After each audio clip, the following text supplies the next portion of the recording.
नमस्कार। बात करते हैं एक्सीडेंट सिवियरिटी रेट की।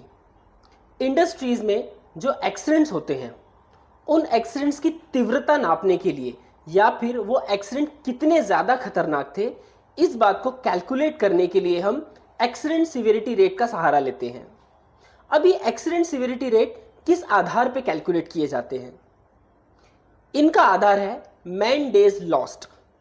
मैन डेज लॉस्ट का अर्थ होता है कि एक रिपोर्टेबल एलटीआई होने के बाद इंसान या वर्कर जितने दिन काम पर नहीं आ सका उन दिनों को मैन डेज लॉस कहा जाता है। आइए इसे समझते हैं। मान लीजिए कि 1 तारीख को कोई एक्सीडेंट हुआ और इंसान उस एक्सीडेंट की वजह से लगभग 8 दिन नहीं आ पाया, या फिर इंसान 10 तारीख को फिर से आ गया।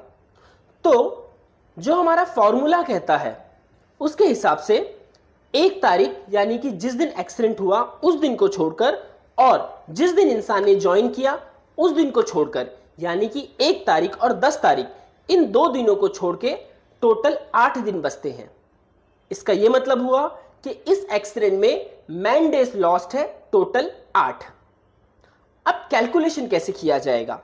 कैलकुलेशन करने के लिए फॉर्मूला है man days lost due to reportable L T I into 10 lakhs divided by man hours work. इसका अर्थ क्या हुआ? इसका अर्थ यह हुआ कि प्रति 10 लाख मैन आवर्स पर कितने मैन डेज लॉस्ट हो रहे हैं। एक उदाहरण के तौर पर समझते हैं। मान लीजिए कि किसी ऑर्गेनाइजेशन में साल भर 10 लाख मैन आवर्स का काम हुआ और वहां पे टोटल 2 एलटीआई रिपोर्टेबल एलटीआई हुए और इन रिपोर्टेबल एलटीआई की वजह से टोटल 10 दिन का मैन डेज लॉस्ट आए हैं। तो यदि हम इसे कैलकुलेट करेंगे तो फॉर्मूला में इस तरीके से जाएगा 10 into 10 lakhs divided bye 10 lakhs। इसका उत्तर आएगा 10। इसका अर्थ यह हुआ कि एक्सीडेंट सिवियरिटी रेट जो है वो 10 है। टोटल 2 एक्सीडेंट हुए हैं।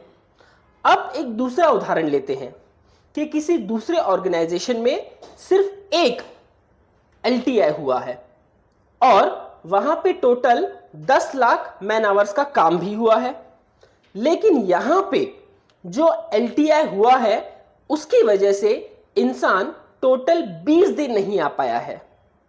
अब इसको जब हम कैलकुलेट करेंगे तब फॉर्मूला इस तरीके से होगा, टोटल मैन डेज लॉस जो कि 20 है, 20 into 10 lakh divided by 10 lakh. तो इसका आंसर आ जाएगा 20। अब जो हमने 2 उदाहरण देखे, पहले उदाहरण में 2 एक्सीडेंट्स हुए लेकिन वहां पे सिवियरिटी रेट आ गया 10 और दूसरे केस में सिर्फ 1 एक्सीडेंट हुआ लेकिन वहां सिवियरिटी रेट आ गया 20, क्योंकि दूसरे केस में इंसान ज्यादा दिनों तक काम पे नहीं आ पाया यानी कि मैन डेज लॉस ज्यादा थे। अब इस सिवियरिटी रेट निकालने की जरूरत क्यों होती है? क्योंकि केवल फ्रीक्वेंसी रेट के आधार पर हम ये डिसाइड नहीं कर सकते हैं कि आपका ईएचएस परफॉर्मेंस कितना अच्छा है।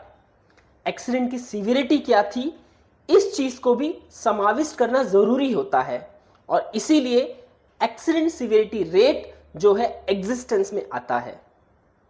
इसके अलावा यदि आपको कोई भी सवाल हो, कोई भी डाउट हो तो कृपा करके पूछिए, हम आपके सारे सवालों के जवाब देंगे। धन्यवाद।